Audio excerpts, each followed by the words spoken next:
Hello friends, my self सी याचना मुथा भूरट। हम कर रहे थे अमेंडमेंट्स डिस्कस और हम यहाँ पे अब हमारा जो नेक्स्ट चैप्टर है वैल्यू ऑफ सप्लाई, इससे रिलेटेड अमेंडमेंट डिस्कस करेंगे। एक्चुअली इसमें क्लैरिफिकेशंस ही हैं, आपके अटेम्प्ट में वैसे भी ज़्यादा अमेंडमेंट्स है नहीं, मेजर जो भी आए वो क्लैरिफिकेशंस आए। तो यहाँ पे भी एक क्लैरिफिकेशन डिस्कस करेंगे। किससे रिलेटेड है बेटा? On issue of GST on airport levies. Airport की जो लेवीज होती है, यूजर डेवलपमेंट फीस और passenger development fee, user development fees और पैसेंजर डेवलपमेंट फीस से रिलेटेड यहाँ पे डिस्कशन हम करने वाले हैं। क्या उस पर जीएसटी लगेगा? हाँ लगेगा। टैक्स कौन पे करेगा? वो बात यहाँ पे करने वाले। किसकी रिस्पॉन्सिबिलिटी है यहाँ पे टैक्स पे करने की, वो हम सब समझेंगे। पहले आप एक चीज समझो, यहाँ पे एक डायग्राम हम देखेंगे। मैं एक बार आपको मेन बुक रेफर करा रही हूँ। एक तो होते हैं एयरपोर्ट ऑपरेटर्स, जैसे कि मुंबई इंटरनेशनल एयरपोर्ट लिमिटेड, ठीक है। Then airlines operators. What do you mean by airlines operator? Airlines Indigo, Go Air, Air Asia and all that, हमने सबने ट्रैवल किया हुआ है तो हमें पता है एयरलाइंस ऑपरेटर उन्हें बोलते हैं। और हम लोग क्या हैं? पैसेंजर्स हैं। एयरपोर्ट, यहाँ पे हम एयरपोर्ट पैसेंजर्स हैं। अब बात यहाँ आती है कि भाई ये जो यूजर डेवलपमेंट फीस की बात आप कर रहे हो मैम, या यहाँ पे जो पैसेंजर डेवलपमेंट फीस की बात कर रहे हो, ये कौन कलेक्ट करेगा? क्या आपने कभी देखा है कि आपसे airport operator Mumbai international airport ने कुछ पैसे लिए? नहीं, कोई नहीं लिए। यहाँ अपने इंडिया में ऐसा नहीं होता। आपसे पैसे कौन देता है? एयरलाइंस लेता है। एयरलाइंस लेता है, ठीक है। एयरलाइंस को airport operator as an agent appoint करते हैं, वो आपसे पैसे लेते हैं और वो आगे रियम्बर्स कर देते हैं एयरपोर्ट ऑपरेटर्स को, ठीक है। अब समझेंगे हम यहाँ पे लाइन बाय लाइन सब चीजें समझेंगे। It has been clarified that service provided by airport operator to the passengers against consideration in the form of user development fees and passenger development fees are liable to GST। सबसे पहले तो government ने बोल दिया कि भाई इस पे जीएसटी तो लगेगा। ये जो कंसिडरेशन आप ले रहे हो पैसेंजर्स से, यूजर डेवलपमेंट फीस बोल के, पैसेंजर डेवलपमेंट फीस बोल के, जीएसटी लगेगा।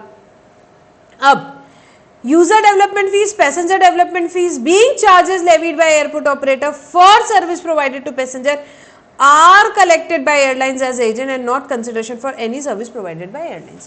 एयरलाइंस उसके लिए कोई सर्विस नहीं प्रोवाइड कर रहा है, वो एज ए एजेंट कलेक्ट कर रहा है इजीनेस के लिए। आप जब टिकट बुक कर रहे हो उसी टाइम कलेक्ट कर लिया उसने, तो इजी ऑपरेशन के हिसाब से एयरलाइंस को बोला है कि आपने कलेक्ट करना है। वो कैसे कलेक्ट करे? एज एन एजेंट कर रहे हैं, उनका कंसिडरेशन नहीं है वो बिल्कुल नहीं है उनका consideration. Thus, airline is not responsible for payment of GST on UDF, PCF provided the airline satisfy the condition prescribed for pure agent under Rule 33 of the CGST rules। हमने पढ़ा था Rule 33, आपको याद है? हमने वैल्यूएशन का chapter पढ़ा था, बहुत सारे रूल्स पढ़े थे, उसमें हमने रूल नंबर 33 भी डिस्कस किया था। तो वहां पे क्या बोला है कि भाई एज अ प्योर एजेंट अगर आप ये सर्विस प्रोवाइड कर रही है एयरलाइन, तो उस केस में यहाँ पे एयरलाइन की कोई रिस्पॉन्सिबिलिटी नहीं है कि वो जीएसटी गवर्नमेंट को पे करे इस पे, ठीक है। किसकी रिस्पॉन्सिबिलिटी, किसका कंसिडरेशन है? एयरपोर्ट ऑपरेटर का। It is the licensee that is the airport operator which is liable to pay GST on these charges, ठीक है। नाउ कब? Provided the airline is acting as pure agent in accordance with rule 33। हमने पढ़ा था rule 33, आपको याद है? कुछ कंडीशंस थी यहाँ पे, रूल 33 को रिप्रोड्यूस किया है, मैं आपको बताऊंगी। कंडीशंस हमने देखा था। प्योर एजेंट आप कब रहोगे? आप अगर प्योर एजेंट हो तो उस केस में आपके जो एक्सपेंडिचर और कॉस्ट है, rule 33 of the CGST rule provides that the expenditure cost incurred by supplier as a pure agent shall be excluded from the value of supply if the following conditions are satisfied। What? The supplier acts as a pure agent when he makes payment to third party on authorization of such recipient। The payment made by the pure agent on behalf of recipient has been separately indicated in the invoice issued by the pure agent to the recipient, and the supply procured by pure agent from the third party as a pure agent are in addition to the services he supply on his own account। This is an addition। So pure agent का मतलब क्या है?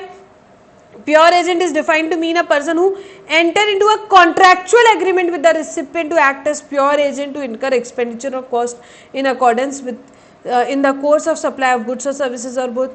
He neither intends to hold nor holds any title to the goods or services or both so procured or supplied as a pure agent of the recipient, does not use for his own interest such goods or services।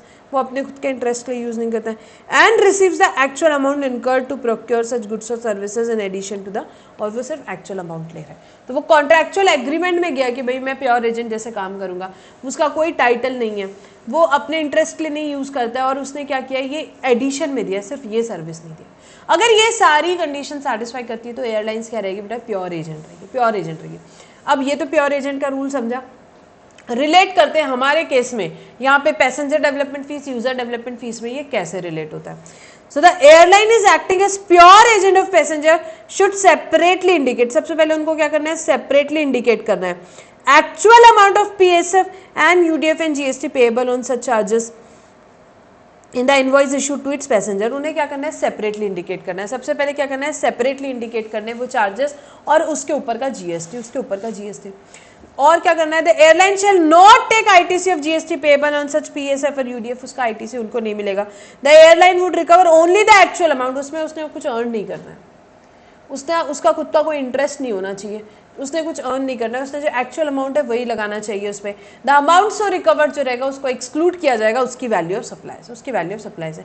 So in short आपको exam के हिसाब से क्या याद रखना है बेटा, ये जो हमने यहाँ पे नीचे दिया हुआ है शॉर्ट में, ये याद रखना है। What the airline shall not be liable to pay GST on P, यहाँ पे passenger development fee, user development fees for airport services provided by airport लाइसेंसी provided the airline satisfy the condition prescribed of pure agent. The registered person who are the ultimate recipient of the airport services may take ITC on the charges on the basis of pure agent invoice issued by the airlines. एक diagram है, मैं आपको उससे explain करती हूँ इसे।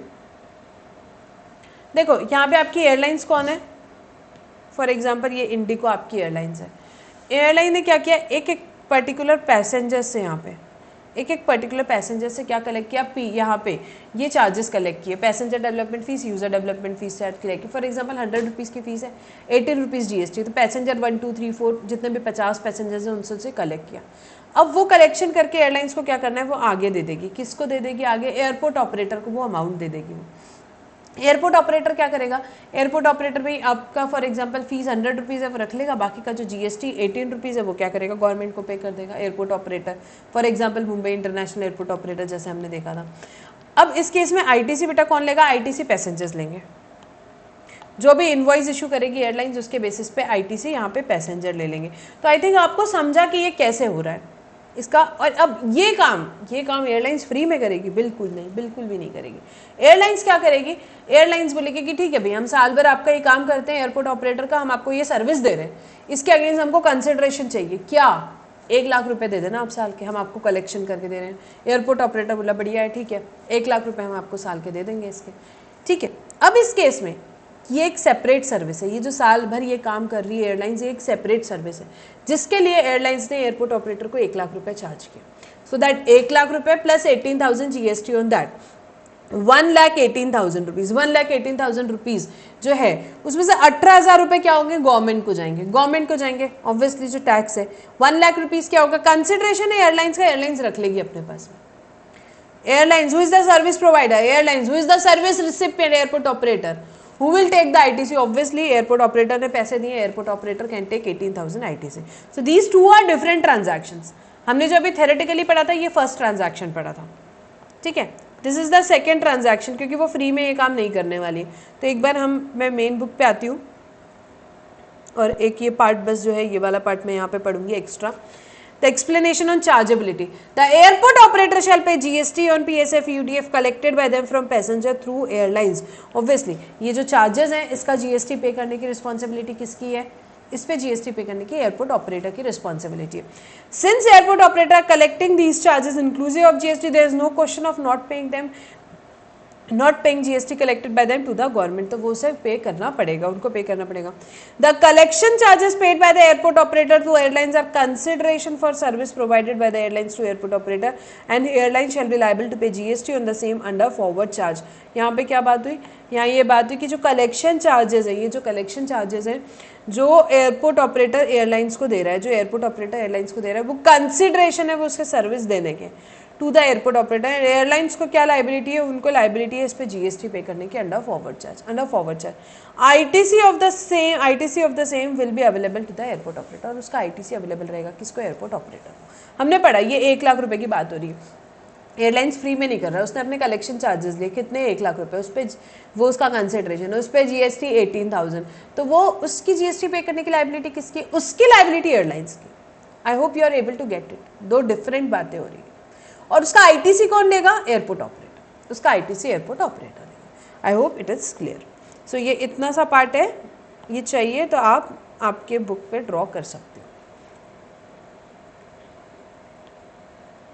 Now